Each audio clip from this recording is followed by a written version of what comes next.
Kış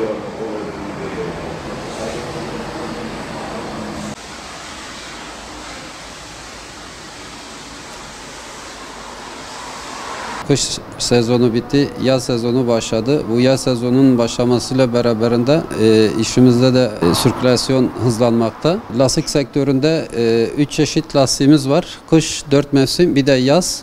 15 Nisan itibariyle kışlık uygulaması bitti, yaz uygulaması başladı. Kendi mevsimine göre arabaya bir aksiyon kazandırıyor, bir performans kazandırıyor.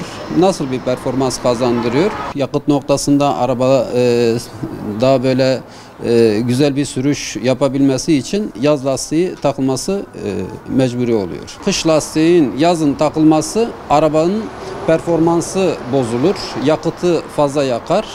İkinci bir husus, araba savruma yapar, ses desibeli içeriye fazla verir. Özellikle hız limiti yüksek olan araçlarda kış lastiği altına olduğu zaman arabayı zapt etmek biraz ayrıca bir şey yapar, bir güç ister.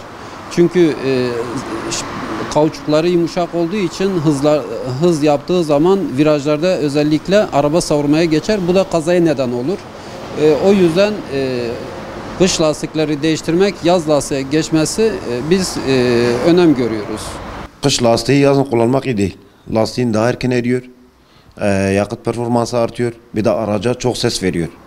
O yüzden yazın yaz lastiği takılmasını biz tavsiye ediyoruz. Kışın da kış lastiği. Yazın yaz lastiği takarsanız aracın alt takımına zarar gelmez. Araç daha rahat olur, aracın performansı yüksek olur, rahatsız olmasını istediğin gibi gider gelirsin. Yani kış lastiği zaten bu ay itibaren bitti.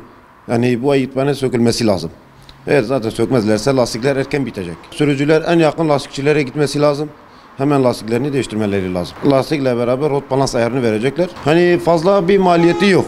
Yani komple sök tak rot balansını dahi yapsan daha 1200 lira paran gitmiyor. Sıfır lastik de şu an en düşük maliyet, yani en düşük arabanınki 7-8 bin civardan başlıyor. Fiyatlar uygun, daha yani zama karşılık gelmemiş.